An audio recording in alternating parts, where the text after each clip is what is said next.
This is the gateway to Jerusalem. But the streets, these streets that are usually so bustling, are virtually empty. The trams, which are so cramped on ordinary days, are almost completely deserted. But by the grace of God, here we stand at the very epicenter of Jerusalem, here in the offices of Christian Friends of Israel. On Shabbat morning, we awoke to air raid sirens. So we rushed out and straight down into the bomb shelters, where some of us met our neighbours for the very first time. If only it could have been in better circumstances. Since that time, over 4,000 rockets have been fired into Israel. Over 700 people have been murdered by current figures, and over 2,000 people have been injured, and some of them very critically injured. In addition to that, over 100 people have been kidnapped and are currently being held hostage in the Gaza Strip, if some are still alive.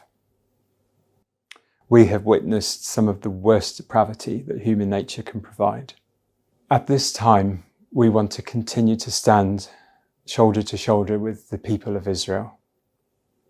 We don't want to be fair weather friends. We want to be people who are standing with Israel in good times and in bad times, so that they can see that our friendship is unconditional and that we come with the love of God and not with love that's human or fleshly. Love that we couldn't give. We have been strategizing of what to do. And of course, one of the best things that we can all do, involving you all as well, is to pray and come before the altar of God. So we have been organizing Zoom meetings, and they're being held at 8:30 p.m. Israel time each evening. Last night, again tonight, and for the foreseeable future, we will review it at the end of the week. And we are seeking to gather up people from all nations to join with us in prayer, so that we can gather prayer and intercession from all countries of the world for this place, for Israel, before the altar of God, because we know that we too have a place on the spiritual ramparts of Jerusalem, the spiritual ramparts of this city and walls of this city, where we have a place as watchmen on the walls and can join together. So thank you so much for every person that has joined, and to all of you who think that you might be able to do so as well. In addition to this, we're working with our contacts in the Israel Defense Force to identify what the greatest needs are and to supply those needs. Just this afternoon, we purchased supplies, goods, drinks, medical equipment, and we have sent a van load to a hospital in Ashkelon, where we hope that we'll be helping to meet the needs in a city which has been so beleaguered by rockets over the past few days. We are also hoping to see how we can use our facilities to help those in desperate need, those who are seeking a place of refuge at this time from the southern cities and possibly also in the north.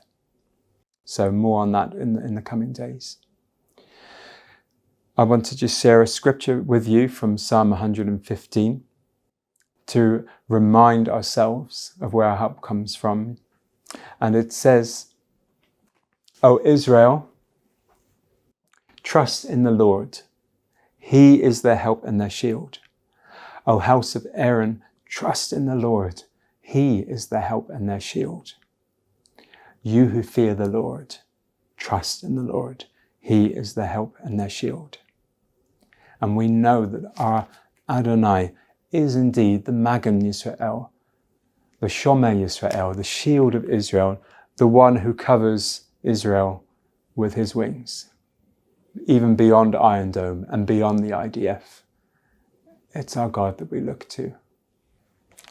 So we thank you all for taking your place with us in helping us to continue to stand, because we can't be here without you. So we thank you for every donation to David Shield, to our emergency fund, and our other projects as well. We thank you for every prayer of intercession that is joined together, beseeching the Lord for his mercy. And we thank you for every person who has come to volunteer with us. And we even have some people that have come unexpectedly. Their holidays have been cancelled, their flights home have been cancelled, and they've come to join us to help in the effort. So we're very grateful for all of you, and we bless you from Jerusalem, from Zion.